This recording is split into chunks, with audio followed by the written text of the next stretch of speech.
आहा अब चाहिँ खाना खाने कुरो हुन्छ हजुर। हजुरले के खानुभयो? अब दाल र भात आफूले त सिम्पल डाइटिङवाला मान्छे। आफ्नै हातले बनाएको आँपको अचार।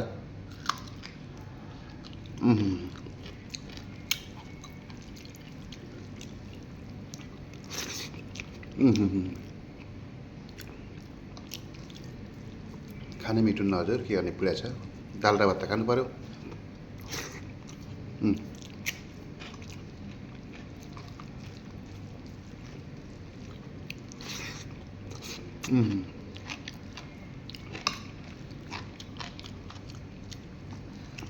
पोसिलो खाना, दाल र भात मिठो मुखले टक्क खाने, मिठो नभए पनि है। परदेशीको पीडा यस्तै छ। हिजो मासु खाएको धेरैले देख्नुभयो।